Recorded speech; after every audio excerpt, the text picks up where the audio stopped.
when I finally found design as a calling, I feel very lucky that I don't have this core idea of where beauty starts and ends. I am just always willing to be like, wow, okay, cool. That is also beautiful. And I think that that's a real gift my mother gave me. Hey everyone, I'm Amy Devers. I'm Jamie Derringer, and this is Clever. Today we're talking to Ana Monroe. Anna's a designer currently working as a civil servant in a government think tank, helping to solve complex social challenges. She studied history at Columbia and got an MFA from Art Center in media design practices. And in between those two degrees, she got a lot of hands-on experience and on-the-job training as a production designer in the fashion and entertainment worlds. She's also a fine artist and a technologist. And, well, a total deep-thinking badass who's lending her talents to the greater good. Let's talk to Ana.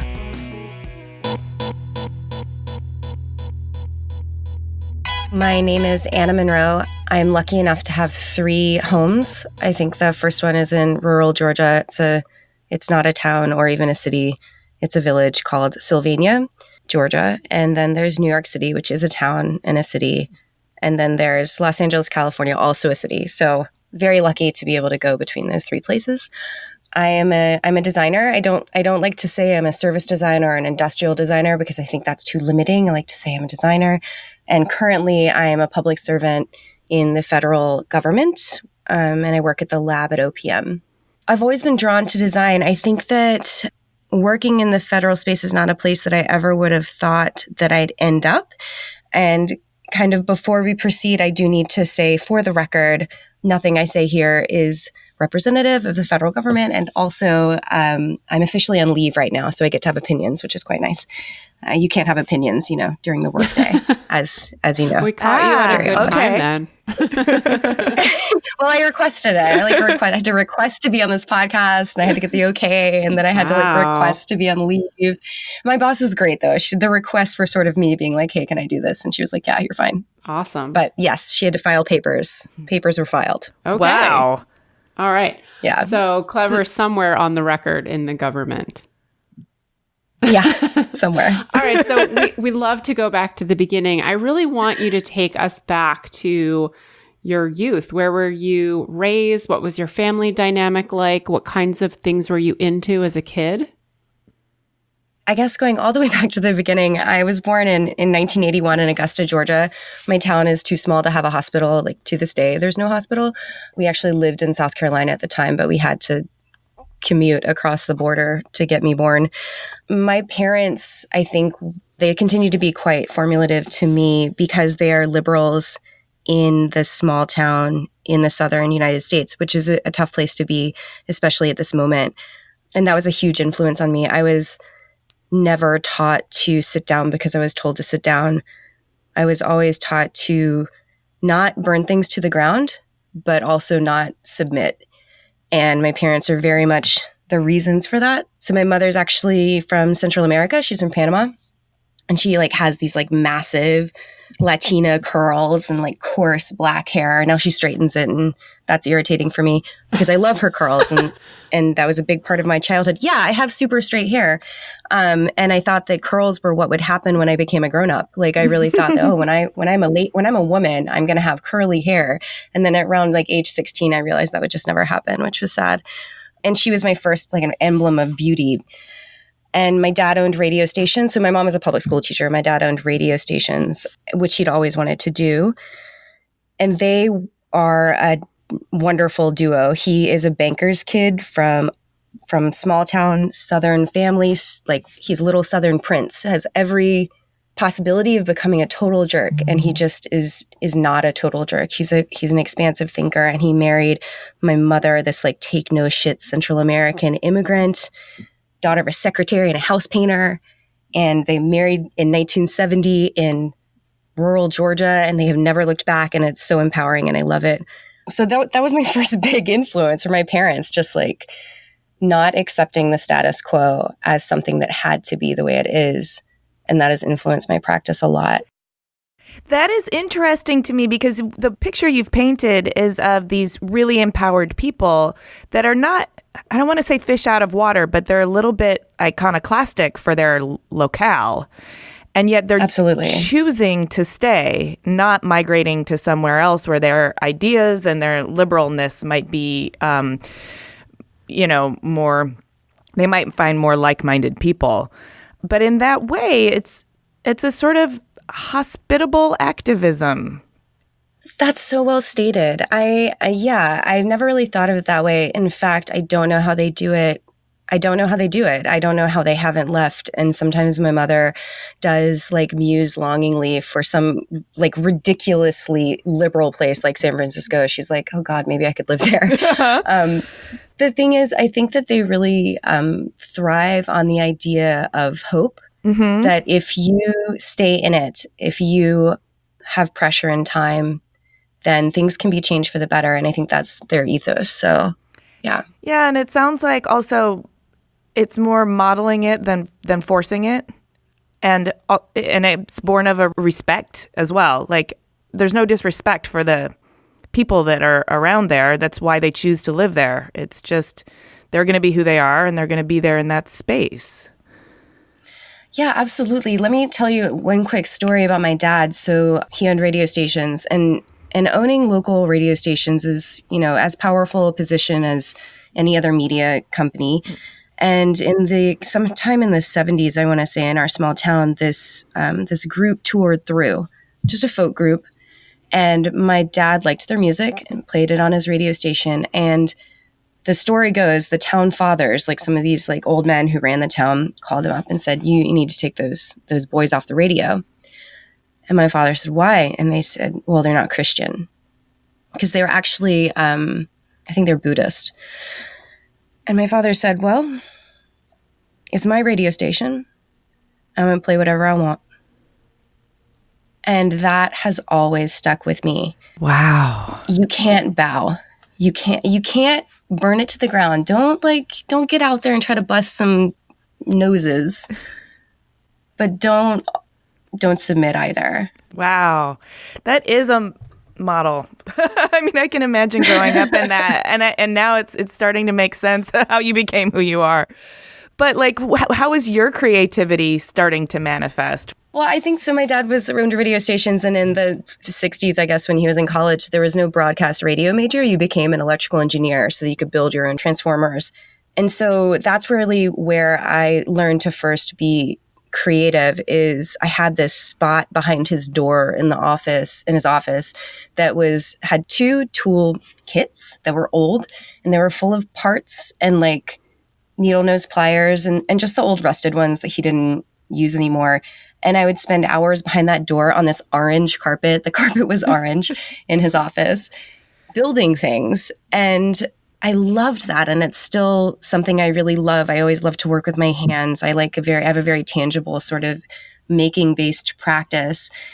But I never really connected that to design early on because I thought that to be a designer, you had to be a kid who liked to draw. And I wasn't a kid who drew. I was a kid who touched things, I don't know if y'all ever went to church, but I'm from the South and we went to church. It was a more restrained version of Christianity. And it was the 80s. So we had all these wonderful like outfits and like rayon and things like that and crocodile skin belts and like massive poofy shoulder pads. And I loved to go up to the ladies and ask if I could touch them. And yeah, I know the privileges of childhood. And you're like, hey, can I touch that? And then you just kind of put out your hand. And so I just did this like all the time. And I always wanted to like make things with my hands and build things. I never thought I could ever be a designer because designers, they draw. That's what those kids do. It's funny. I grew up not being able to draw either. And so I just kind of thought that I wasn't creative. Yeah.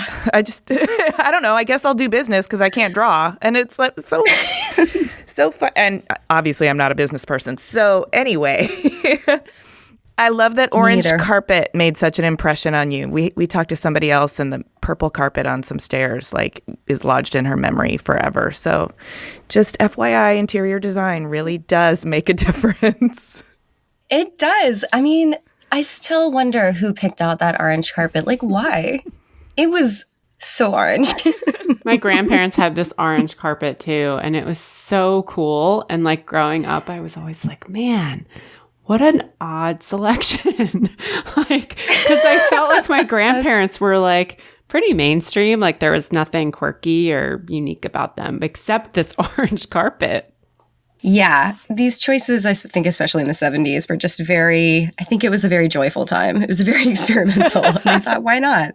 I guess the other way that I was starting to be creative is because of my parents' like dichotomy. I think that one of the most important things that my mother taught me is the sort of unlimited depth of beauty. That there's no standard beauty. Standard beauty doesn't exist. Beauty is all of the things all at once, depending on where you look at it. So we had a lot of serious talks when I was growing up about how her curls or her dark skin and my flat hair and my white skin, they were both so beautiful.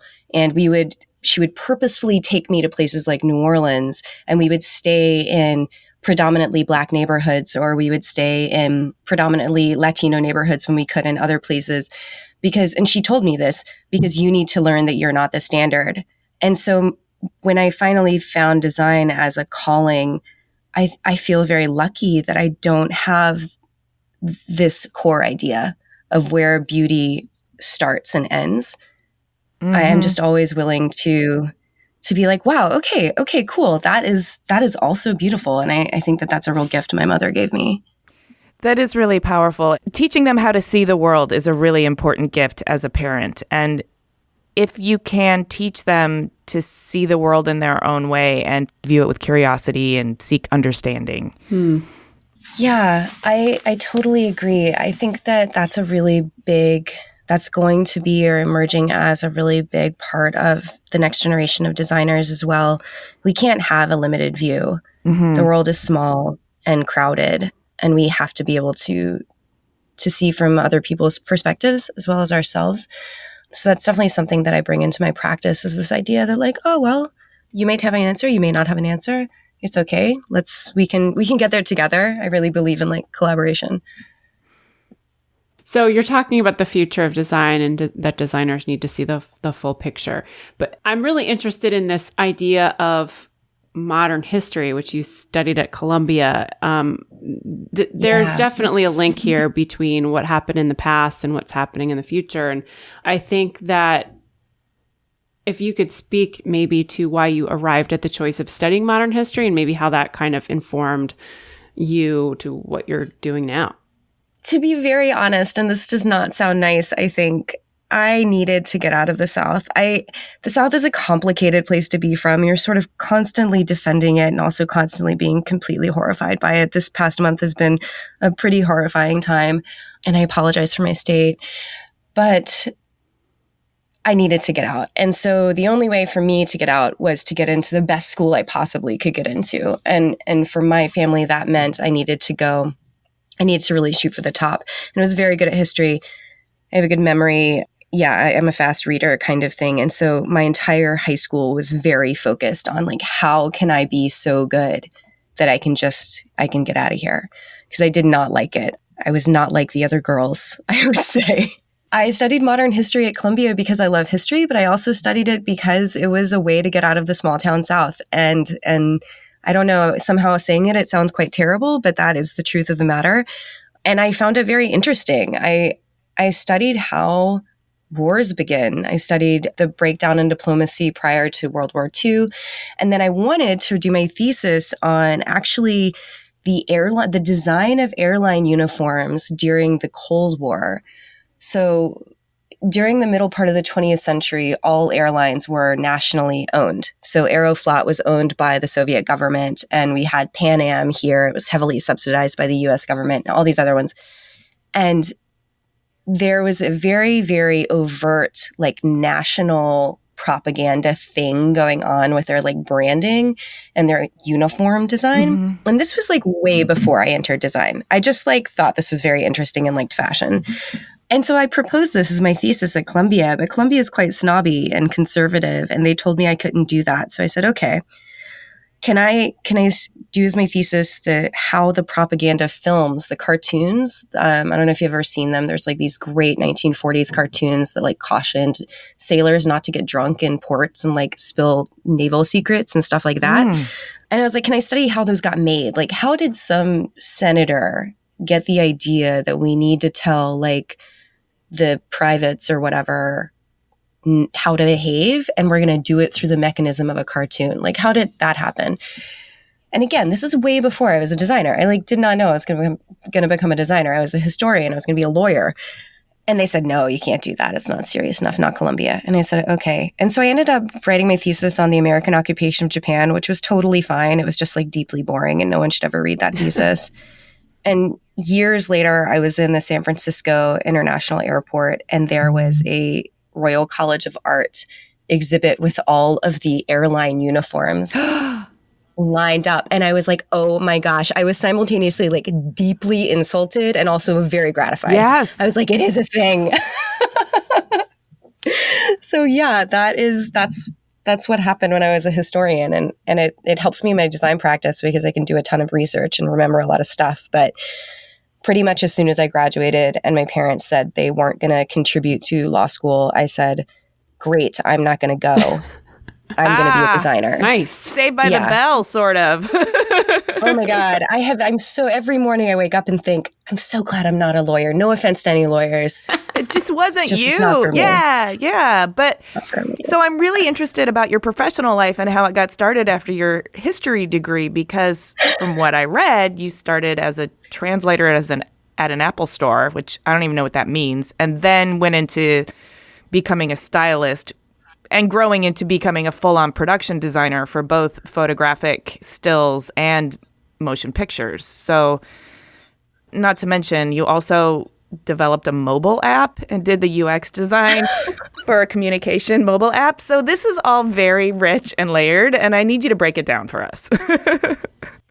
Yeah, thanks. I've never thought of it quite in that rapid succession. And you're right, it sounds so random. Oh my gosh. Okay, let me do this. All right. So I love history. I respect my degree. It's fantastic. But the thing that you do when you graduate from Columbia with a history degree is you become a lawyer. Columbia is very good at producing lawyers. And I looked at my life and I thought, do you want to be in your office at 9:30 on a Friday night when you're 28? Because at this point I was like, 21, 22? Because that's the reality for me. Like, to pay for law school, I would have to enter a really competitive firm, and they just grind people. They just kill them. They take all their hours. And I was like, no, I don't want to do that. I mean, why do I want to owe a firm like my 20s? I'm not going to do that. I'm going to go have fun. So I thought I wanted to be a designer. I did not want to pay for design school, not having any idea if I actually liked it or not. I got a job as a translator in an Apple store because I spoke a lot of languages, because I kind of have a talent for languages. And so I ended up at Columbia just taking a lot of language classes because they were really high points. So, you have to take I don't know, whatever it is, 14 credits a semester or whatever, 12. And the language classes all counted for 4 and 5 points. So you could take fewer classes because they were so valuable. Oh. So I just took a lot of them, and I just didn't have many class hours, which was delightful. So then I graduated, and my saleable skill was I was good at languages. And so I went and worked for Apple in Soho for a while I figured out how to be a designer. And if you're me, how you are a designer is you get a job being a production coordinator, which is a person who makes lots of phone calls and organizes photo shoots. And I did that for 10 months. And by the end of the 10 months, the company had me writing budgets, which I was very insulted by because I hadn't gotten a raise. And I feel very strongly about you got to be paid. And I'd started out this person who just, answered the phone and filed things. And then by the 10 months later, I was doing the budgets and all this stuff. And I was like, oh, you need to pay me more. And they said, no, I'm not going to do that. And so I got fired. It was bad. I got fired. There's no sugarcoating it. But yeah. I love it. That's don't burn down bridges, but also don't back down. Yes. Oh my God, you're right. I'd never thought of it that way. Yeah, I was, to this day, I'm so annoyed that I got fired, but I think it's fine. So in the meantime, I had actually met a woman at a party. This is like a very Southern thing, right? We believe in parties. You go to parties. That's where all the connections happen. Southern people, very social. So I got myself invited to these like fashion and film world parties because I'm 22 and 23 in New York City. And I don't know, you get yourself invited places. And I met this woman and I was like, I think I want to be a production designer, a set designer. And she said, okay, well, you should quit your job and be my assistant. And I said, okay, that sounds crazy. And then I got fired. So I called her up and I was like, hey, remember how you said that I could be your assistant? Could I do that now? And she was like, maybe. And so then I knew that this connection that I thought I had was not a thing that would like let me pay my rent next month. Like I'm definitely one of those people that I had to pay my rent. Like I don't know. I needed to work for money. And so I started making calls, like cold calls. Like I had a list of like stylists that I had kind of put together from various sources. And I would call them on a rotation of I think I gave them every 9 days so they didn't get annoyed with me. Because I had this theory that if you just hang out for long enough, somebody will hire you to like pack boxes for them. And that ended up being true. So I spent, eventually this lady that I met did in fact bring me on as her full-time assistant and I learned tons, but I spent a lot of years, maybe like 3 or 4, just doing the assistant thing in New York City on photo shoots mostly. And I was really lucky to get in at a high level. I was able to work for Vogue. I was able to work for Neiman Marcus. I was able to work for Glamour magazine and things like that. And I met your general sort of mixture of people, some who are really great, some who are total jerks. And I learned, though I didn't know it at the time, I learned how to be the boss I always wanted to have and never got to have. Like being on set taught me not only the kind of practicalities of design, like color and shape, texture, scale. It also taught me how to hire and fire teamsters, how to negotiate with an elevator like person, the person who does the elevator to like make sure my stuff got up there, doing the budgets, all those like dumb practical things that I feel like a lot of designers don't get in school, certainly, but have really been an asset to me. So I had this extremely hands-on learning experience for design through working in fashion in New York City. And I learned a lot from those people I assisted. And then the recession came and it all fell apart. Like it all fell apart. Yeah. Support for Clever comes from Sunski. Have you ever had an expensive pair of sunglasses so uncomfortable they made your face hurt? Or a cheap pair that broke right away? Yeah, us too. The folks at Sunski feel your pain. They believe good design can solve these problems and be sustainable too. Sunski's polarized shades are designed for stylish adventure. They're strong, comfortable, and made from recycled plastic, all for a fair price. We know because we tried them out. Sunski cares about what we put on our faces, and so should you. See Sunski's Red Dot award-winning shades and save 10% using code CLEVER at sunski.com/clever. That's sunski.com/clever. What recession are we talking about? 2008, 2007? Yeah, 2008. Yeah, the 2007, 2008. I actually was doing my biggest job that I'd ever gotten. It was so cool. It was this like installation for Fashion Week for this awesome brand called Loric.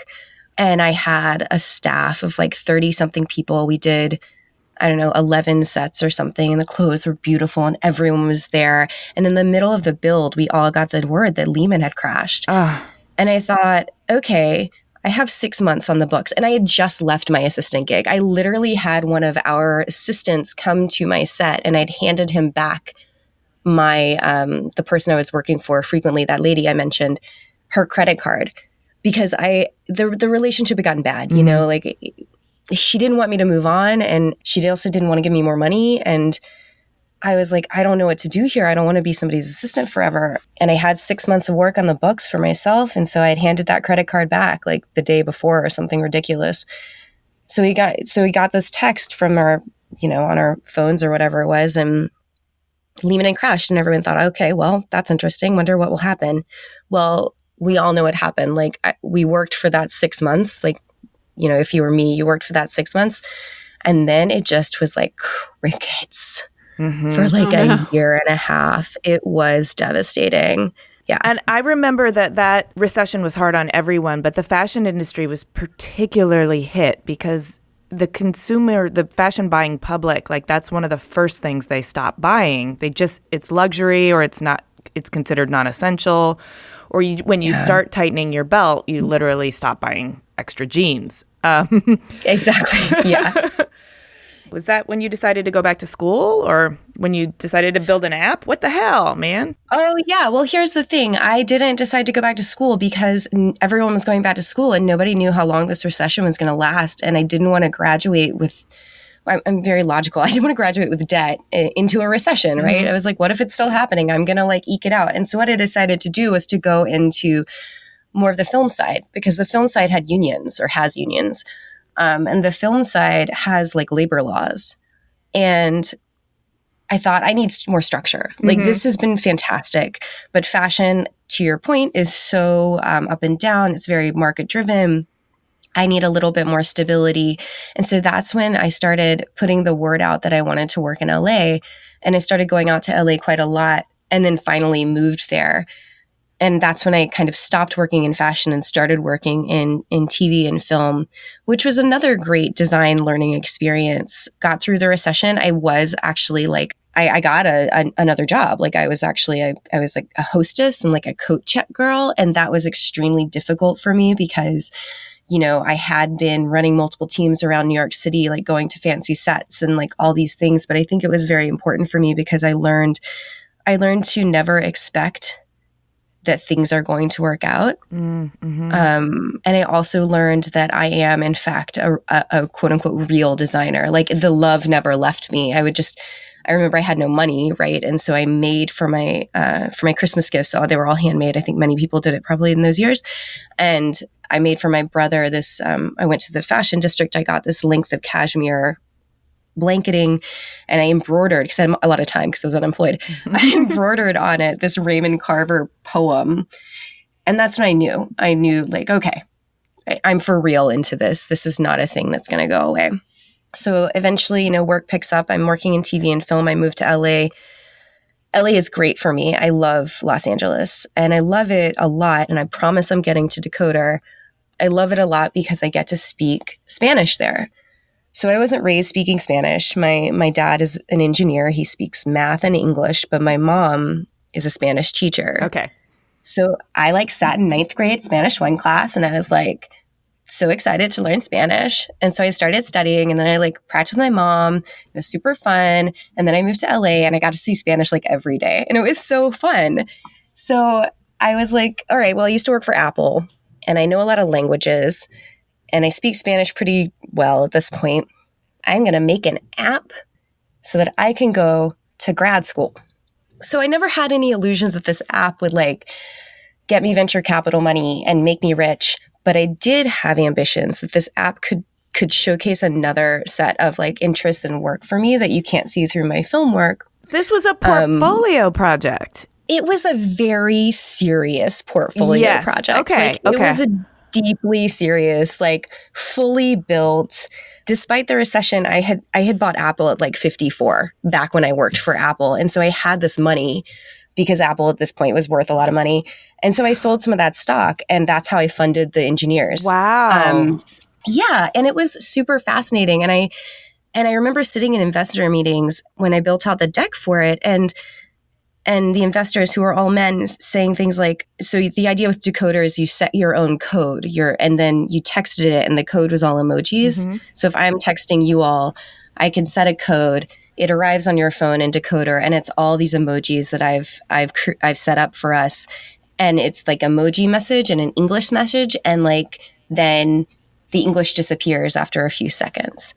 And it was 2012. So you have your own secret language with somebody.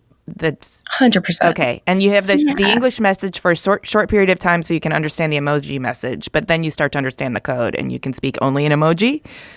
Yeah, you can totally memorize it. And people did. I was really surprised. Like early users were like, oh yeah, we don't even use the thing anymore. I was like, whoa, really? That's crazy. Like I didn't anticipate that at all. But I couldn't get any funding for it because people didn't get it. It was like 2012. People were like, why would you want your text to disappear? And I was like, I just trust me. I think we're going to want that. You were like way too ahead of the time. I was like I was too early. It was not a good look. I got the patents on it because I wanted to have the patents on it. I actually have a patent that when Snapchat filed, my patent was extant. And so they wrote a patent in a different way. And that's, very nice for them. But I kind of feel very justified by like, oh yeah, I predate Snapchat. Awesome. So I used that. I was kind of looking at my possibilities and running out of money again. And I knew I didn't want to stay in film because I didn't want to have like a 5 a.m. call time in Irvine, California or wherever, when I was 50. Also, I was like, again, the structure is just, I didn't think I would make it. It's for better or worse. I'm a pretty cerebral person. And that is not valued that highly in film, I would say. So I was like, you need to go to school. It's time. You have, it's not a recession anymore. You feel safe. Obama is the president. Cool. So I applied to Art Center and I got in. And I could become a real designer. Somebody hands me a document that says designer on it. And I'm certified, like, okay, bona fide designer. Yeah, exactly. Instead of this like fake one I've been all these years. So that sounds like it was a pretty important step. And do you feel like you were able to aggregate all of your various interests and put them into practical application and execution in Art Center? I do. I swear I don't know how people get through grad school if they haven't been in film before. It was so hard. It was like drawing on everything I'd ever learned to get through that grad school. Because I went to a very tough program where we went to like Uganda, which is in East Africa, and we worked with UNICEF, and like it was extremely self-directed. And I made a production schedule for myself. I was like, I need to do this, I need to do this, I need to do this. And also being your own studio makes you very like independent and, dare I say, pushy. Mm-hmm. And so I was totally okay being like, I need this from the school and I don't need this. And no, I'm not doing that. And I was also like 32. Whereas the other cohort members were like 24. And I was just like, I'm not putting up with that.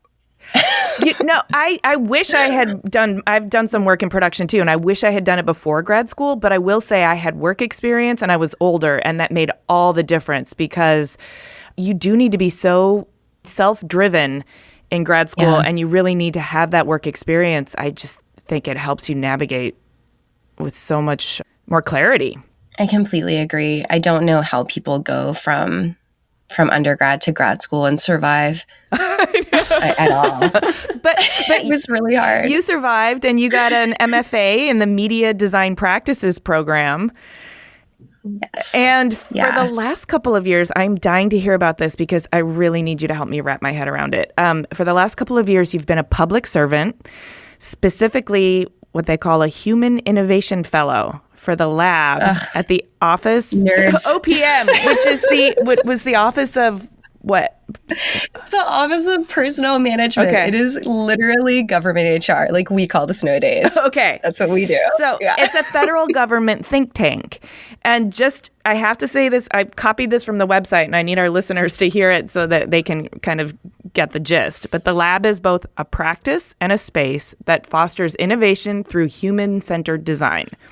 Their goal is to teach human-centered design across the federal government and to help deliver innovative solutions that address complex public and cross-sector challenges. So that's fascinating. And you need to elaborate on this so that we can understand what you do. So it is a practice and a space, if you want to be very kind of pretentious about it. I would say that what the lab does, what we do there is, first of all, at a very basic level, we are actual designers in government, and that is not easy to do. We have to be on this fellowship thing because the federal government doesn't have any way to hire a designer. Design is an extremely new job if your timeline is the timeline of governments, which is, 25 years, lifetimes long. That's your timeline. So there's no way to hire us. Like, they don't know how to do it. Many agencies want to hire designers, and the lab helps them do it now because they figured out how to do it. We do teach a lot of the human-centered design practice. In fact, I'm the lead designer on a guide series for human-centered design in the public sector. I just spoke at the International Design and Government Conference, which is run by the UK.gov design group out in San Francisco last week. And it's amazing community to be a part of if you are a designer who wants to give back and who is like deeply optimistic and able to navigate complex situations, I would say. Yeah. And it sounds like your research background is probably enormously helpful too. Yeah, it is. It definitely is. That's really well spotted. I am having a historian's background gives me a lot of context for why bureaucrats behave the way they do. It also gives me the ability to speak that language really easily. I actually first got interested in working for the public sector back when I was production designer in New York. For some reason, again, I was at a party. Like, so much of my life has happened because I was at a party. And I met this diplomat from Australia. I don't know why. And she was with the UN, like Australia's mission to the United Nations in New York City. And she was saying, okay, well, for the opening of this year's UN year or whatever, we want to do like a display on the thermal expansion of seawater, which is primarily why the oceans are rising. It's not because the primary reason why the oceans are rising are not because like the Arctic is melting. It's because when you add carbon to H2O, that is another molecule, and those molecules take up space. And when you have enough molecules to be an ocean, then it becomes like literally bigger, which is what is happening when we, emit a lot of carbon. Is it goes into the ocean absorbs it, and the ocean rises. So Australia obviously is a very, very large continent-sized island surrounded by lots of smaller islands. They're really concerned about this. They want the UN to take notice.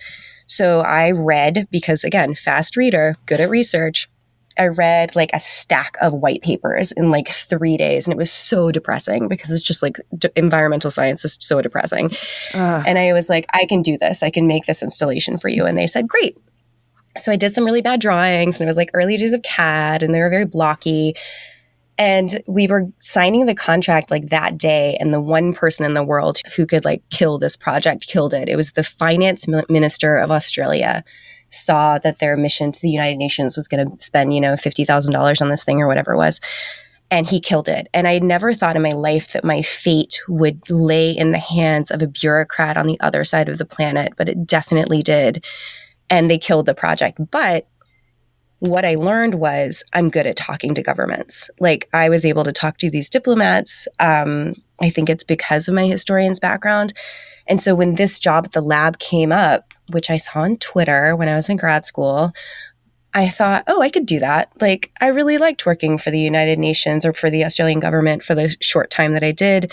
I think I can make a difference. I'm going to apply.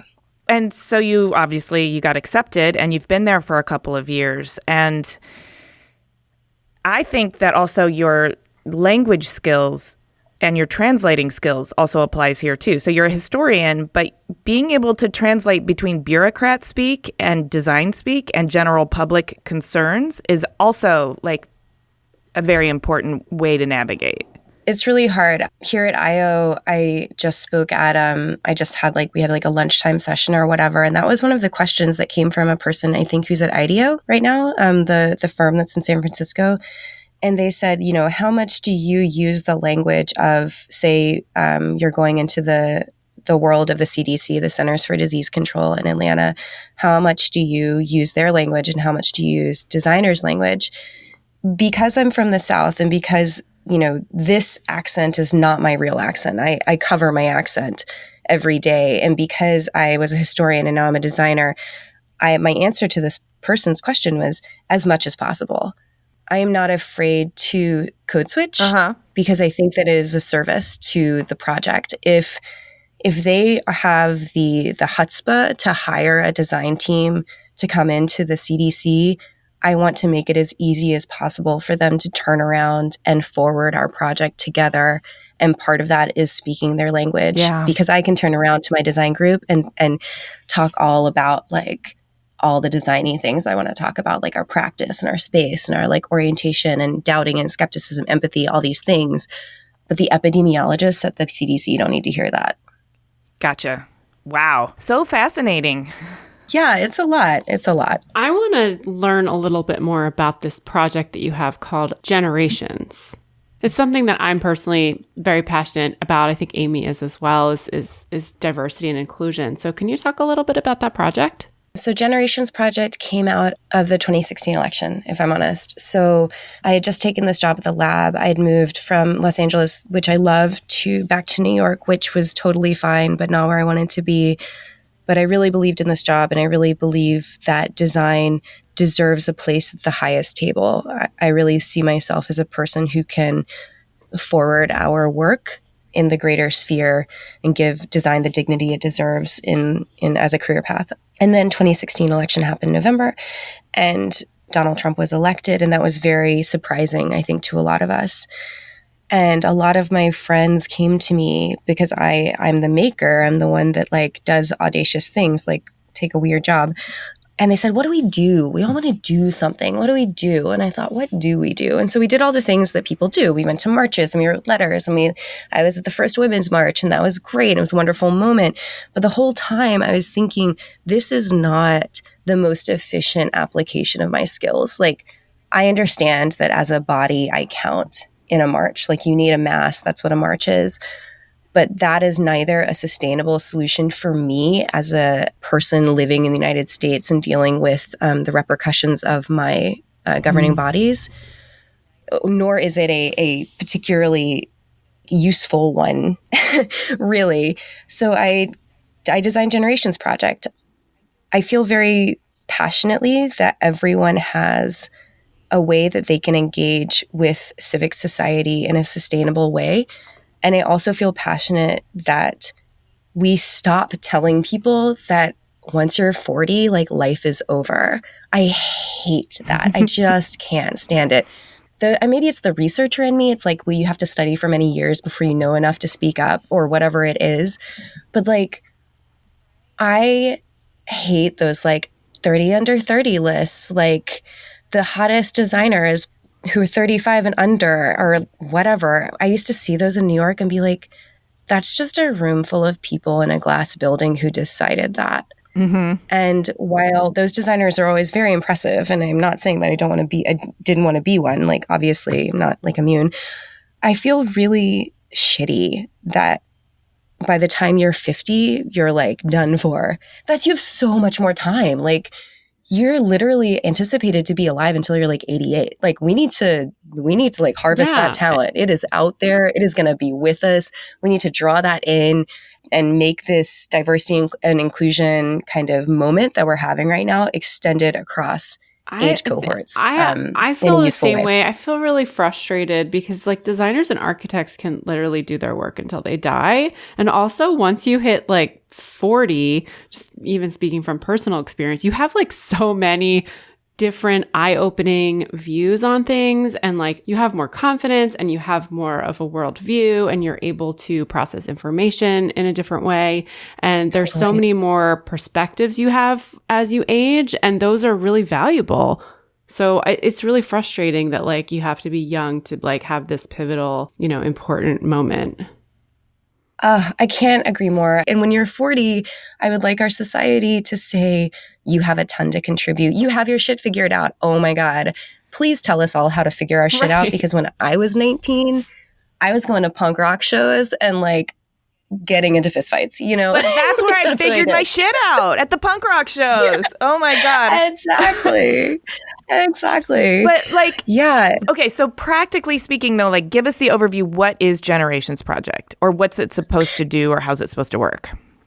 It's a weekly email newsletter that you can subscribe to, and you take a quiz. So like, I love a Cosmo quiz. I think it's like such an amazing design innovation is to make a Cosmo quiz. So there's a Cosmo quiz on the website which you can take, and it sorts you into one of three categories. There's like energetic, embedded, and exploring. And roughly they map to these age cohorts.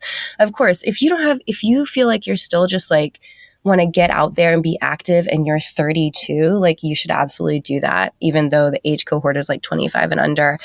But it's useful to have sort of these arbitrary sorting mechanisms as well for any organization like this. So you take the quiz, you get sorted, and every week you get an email that's suggestions of how you might best leverage your position in life for civic engagement. So if you are young and you want to get your hands dirty and your biggest asset is really time, maybe the suggestions will be like, there is a march for like rights to abortion near you this week, like maybe sign up, here's the link.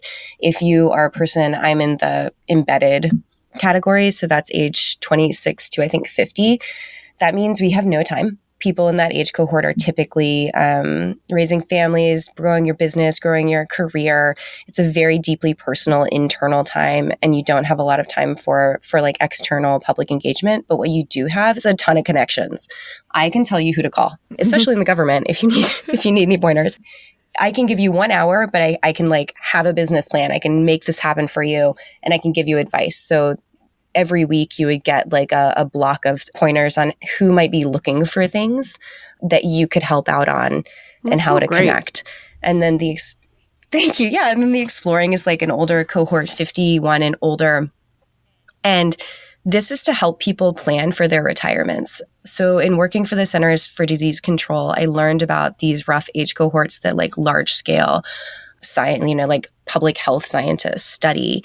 And planning for a transition in life is something that many people do extremely poorly. So I designed Generations Project, the service, to, this third tier to help people make those decisions before they get bored and before they develop really bad habits. Because if you retire and you lose those kind of institutional ties that you've been building through your entire career, or if your kids all go to college and you got nothing left, it can be extremely dark. It can be extremely scary for people. And all of their potential is lost to the community and to society as a whole if you don't engage them. So, every week you would get a kind of some pointers on like, what are you interested in?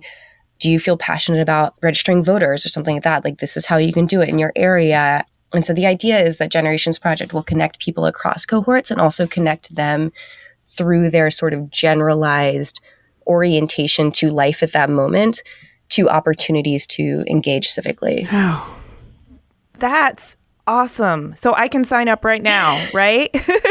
Yes. Oh my God, please sign up. It's generationsproject.us. And I'm really happy we got that URL. I'm glad we can have a .us URL right now, Very cool. I feel so inspired that you've figured out a way to use your systems thinking to, it's relatively low barrier to entry, right? All you have to do is enter your email address and sign up for this. And then you get the weekly newsletter and you can decide whether you and how you want to participate. But now you have like actionable items that you can take advantage of to help use what you've got to contribute to society in ways that people might be confused about how do I go about, or overwhelmed about how do I go about doing this. Totally. There's too much out there. And a lot of people think the only way to engage is to like vote or run for office. And like, you could not pay me enough money to run for office. Like, I don't want to do that. But I do know that there are like community boards and committee meetings that need people to take notice. I also did it for a lot of the people like me who have had to move away from where they're from in order to have the life they desire. We feel really unconnected. I think that is another potential lost, and potential lost really makes me sad. So I want to do something about it. Good for you. So I hear that you also have a fine art practice that you do. Can you tell us about that part of you? Oh my gosh. Yes. Oh, totally. So my fine art practice is usually where I get away from being very practical and earnest. I'm not a do-gooder. I've never wanted to work in a nonprofit. Generations Project is not a nonprofit that I seek to establish and carry. It's a call to action, sure, but my main sort of ambition for doing things like this is to both feed and to feed from my fine art practice. So I just started being open about this because coming from a family like mine where my mother was an immigrant and I studied history because they wanted me to, and the most audacious thing I'd ever done with my career was tell them I wasn't going to go to law school. Being an artist was not in the cards. Like I was not permitted to take art classes. Like this was not a thing. Mm-hmm. And I always wanted to. I wanted to so badly, but it wasn't serious and you can't make any money at it. And so I didn't. But I've always loved computers and I've always loved drawing. And so I started realizing when I was in grad school, thank God, that this wasn't our practice and that what I needed was always to have both sides. I need to have that very practical service design generations project. This is the purpose and how we're going to do it side. And then I need to have this side that's like deeply exploratory, lots of non-focus, lots of weird themes. Those two things feed each other. Throughout my career, I've struggled with the fact that I want both these things. When I was a production designer, the agents didn't want me to work on fashion. When I was in fashion, agents either wanted me to work on editorial, they wanted me to work on commercial, and you couldn't do both. And I always want to do both because I think that balance is very helpful for me as a designer and an artist. So I keep that up. It's really hard. I'm not going to sugarcoat it. I often find myself toggling between my 3 Instagram feeds and being like, why do I do this to myself? But I have to. And so I do. I feel you that resisting the categorization has always felt like something I couldn't articulate or defend for myself, but I knew it was absolutely important. I hated in my TV career being called an expert when I really just didn't want to carve a groove in one aspect of what I was doing and just, spout tips and tricks about things for the rest of my life. I'm like, what I really am is curious, and I want to go around asking questions and learning new things every day. And how do I make that, and how do I apply my skills to that in a way that makes it a valuable contribution to society? But I've always known inherently that, if you put me in a box, I'm going to die. Totally. And that's one of the things I love about you is, your furniture design makes me so happy. I love looking at it. And I also love that you've told me tips and tricks. I'm not going to lie. I love it. I love a tip and a trick and also a Cosmo quiz. Yeah. So I think that embracing complexity would kind of do us all some good, Absolutely. And you brought up complexity. And at the very beginning of this, you also said that you're officially off duty today. So you are allowed to have opinions. Because I'm allowed to have opinions, true. During the workday, as a public servant for the federal government, you have to turn your opinions off. Now, that makes a lot of sense to me because neutrality is probably really important for having a broad perspective and for efficacy. But I want to know, on a personal, spiritual level, is it hard to turn your opinions off? Is it something you had to become very aware of? And does it feel like you're repressing a natural part of your being, or is it actually kind of liberating? Does it free you to some extent and help you flex your perspective muscles?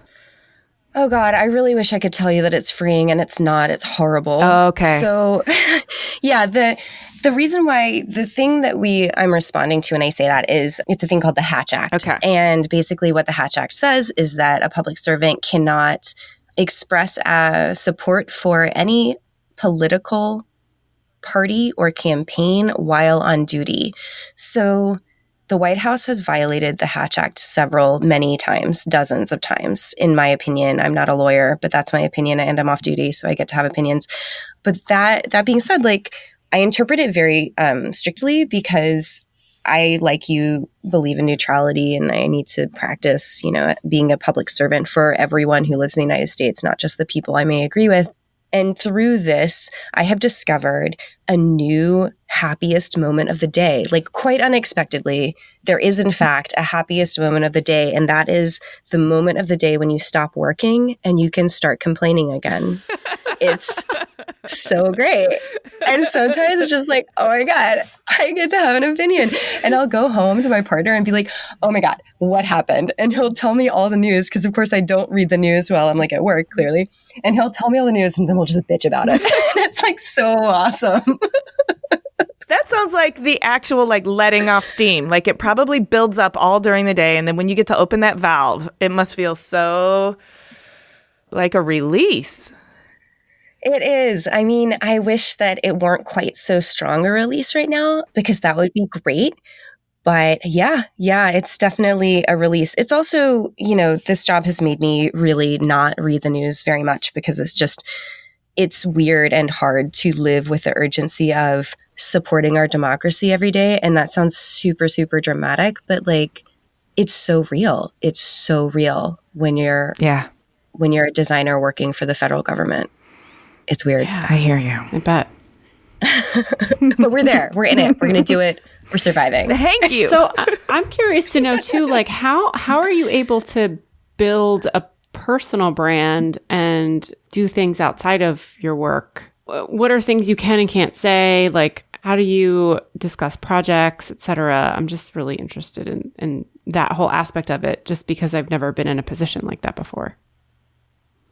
This is a really difficult thing that I'm still figuring out. As a civil servant, the purpose is for you to not seek the spotlight as an individual, because what you're trying to do is to build the strength of the institutions. So if you've been listening to the news or reading the news lately, you'll hear talk about like our democratic institutions. And that's because to make a sustainable civic society that is fair and equitable to as many people as possible, obviously deeply imperfect, you have to create strong institutions, and institutions are not individuals. So how, as a designer in our federal government, do I both serve the needs of my career, that is, doing branding things, showing up for panels, doing interviews like this, and at the same time contribute to creating strong institutions? And the answer is we're not sure. Like, the lab is a space and a practice, and we're all trying to figure it out together. Something that I'm really grateful for is that I can show my work that I'm very proud of. Like, I'm very proud that even though in the federal government, I'm never going to be able to work on a fancy VR headset. It's just not in the cards. The constraints are too high, but I do get to make meaningful things that have a huge impact, and I can share them. Whereas a lot of my private sector colleagues just have this like white space in their portfolios. If you work at like, I don't know, HP or wherever, and you signed an NDA. So it's true. We talk to designers all the time, and they're like, I'm working on this great project. I just can't tell you about it. It's a continual frustration for them because they are absolutely trying to serve the needs of their career, but not being able to talk about any of their projects is quite a tension.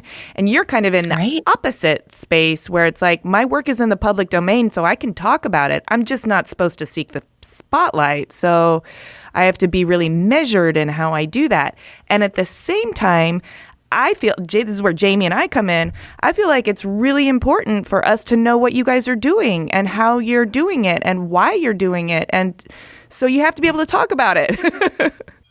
Right. And I keep telling my leadership this, we have to talk about it. And it's like a lot of things. The precedent is for the absolute most conservative interpretation of the law and of policy guidelines. And that is just to say nothing. And I have to admire the work of groups like 18F in the United States, and also USDS, which is the U.S. Digital Service. They have been able to talk about their work, and it has done a huge deal for making public service a viable decision for designers at any age, whether you're graduating from undergrad or if you are mid-career or whatever you're doing. Like, they have surfaced us, and I'm so grateful. And we're trying to figure out how to do that better while at the same time, continuing to serve the very important role of like building strong democratic institutions. Yeah. So, yeah. Okay. So I have kind of a different question, but I feel like we need to talk about money because I don't understand how you're getting paid. And you do so many different things. The Generations Project is something you've self-initiated. I don't know if you have a grant, and I'm just saying, like, you pursue so many different creative endeavors, and it seems like the form of funding is varied, and some of them are not funded at all. And it's not like you have like a lifetime job with a company that's paying you a paycheck. You have a lot of different things going on, your fine art career, all of that. How do you keep financial anxiety at bay while you allow yourself to be open to pursue your curiosities and lend your talents to the greater good? I was very adamant that I would have a living at being a designer. Again, one of the reasons why I moved into film is because of the unions. The unions would guarantee that you were getting paid a living wage. There were so many days when I worked in fashion that I ran the numbers and I was getting paid less than minimum wage for hard work that sold purses or panties or whatever you were selling that day.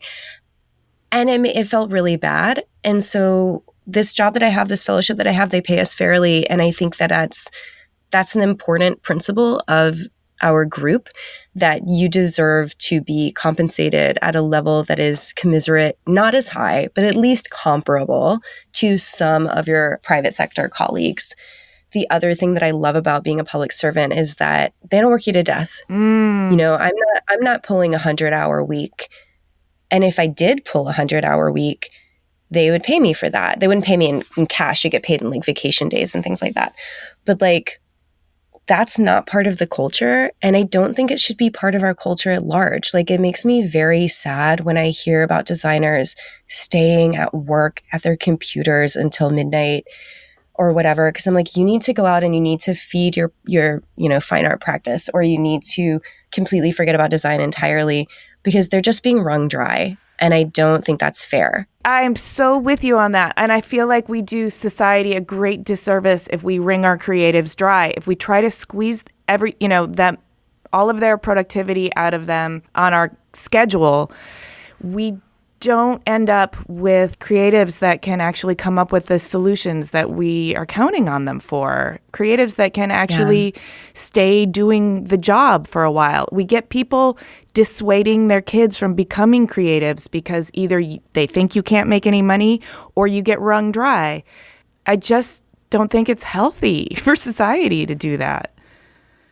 It's really not. And I think that that's one of the big drivers that I have for being such a kind of, I don't know, for lack of a better word, like policy wonk on what it is to be a designer and be a creative right now, because I don't think it's sustainable. I think you're totally right. And I don't want to see people making a decision to not be a creative. We need you. We need your ideas. We need your energy, and we need to take care of you. And that is a choice we make as a society that we can change. Yeah. Do it. I'm counting on you, Ana Monroe. Oh my God. You can do it. I think you are doing your part. We'll do it together. All the things that you're already doing are contributing. I mean, you might not think it, but every drop in the bucket counts, you know? Totally. I really hope that people see public service as a way to make enough money to live, to not work 1,000 million hours, and to serve society in a way that it doesn't have to be for your whole life. I'm not going to be in the government forever. I can tell you that right now. I love private practice. I love having my own business, but it's great to do right now, you know? Mm-hmm. Yeah. So speaking of all these things that you're doing, we're interested in legacy. Have you thought about legacy at all? Yes. It's a big question. It's definitely a big question for me, because I take it extremely seriously.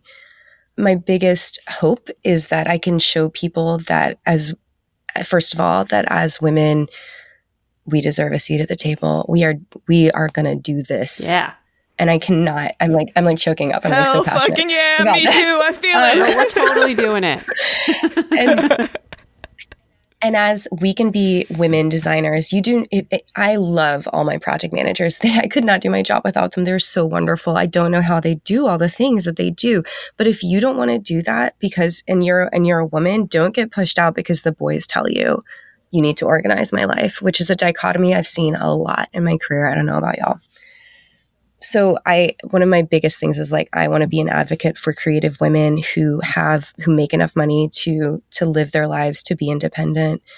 And if I can show anyone of any age that is an option, whether you have just gotten a divorce and you're 45, you can do it. You can get on this wagon and we can do this together.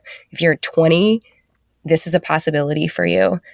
I feel really passionate that can be my legacy as like a female leader, as a creative. The other thing is all the stuff I've already said about creating a space for design at the most powerful tables. every single thing. And one of the things I love about Clever is that, you all say the designed world, right? Like everything has been designed, much of it unintentionally. Right. And that is not good enough for us. That is not good enough. And we are going to change that. And we are going to make better and more intentional design. I'm drinking the Kool-Aid. You are speaking straight to my heart, lady, and I love hearing it, and I love what you're doing. So keep on keeping on. You all too. I love listening to this, and I love being part of this space. So thank you for having me. Amazing. So you've talked about a lot of different things that you're doing. Is there something that you missed that you would like to make sure our listeners know about? Or do you want to just share all the social media profiles and websites you have so everybody can follow you everywhere? Oh, yeah. So it would be amazing if you check out Generations Project. The IG is generationsproject.us. And it's also on Facebook. The website is generationsproject.us. So definitely check that out, especially as we come up to 2020, y'all. We gotta get in there. It takes all of us. Yeah, if you want to check out my fine art, it's at FitzyFitzyFits, which is my art handle on Instagram. I was given that name by an ex-bandmate. So there it is, FitzyFitzyFits. And my personal account's at Ana Monroe. Feel free to check that out too. It's mostly tacos and rainbows. There's nothing insightful up there, but I take a lot of good pictures of like buildings. Okay. Well, thank you so much, and I hope to see you soon. Take care. Thanks for listening. To see images of Anna's work and read the show notes, click the link in the details of this episode on your podcast app or go to cleverpodcast.com, where you can also sign up for our newsletter. Subscribe to Clever on Apple Podcasts or wherever you get your podcasts. And if you would please do us a favor, rate and review us. We really appreciate it. And if you love Clever, it's so helpful if you leave us a review or just rate us. We also love hearing from you on social media. You can find us on Twitter, Instagram, and Facebook at Clever Podcast. Clever is created and produced and hosted by us, Amy Devers and Jamie Derringer, also known as 2VDE Media, with editing by Rich Straffolino and music by L1011. Clever is proudly distributed by Design Milk.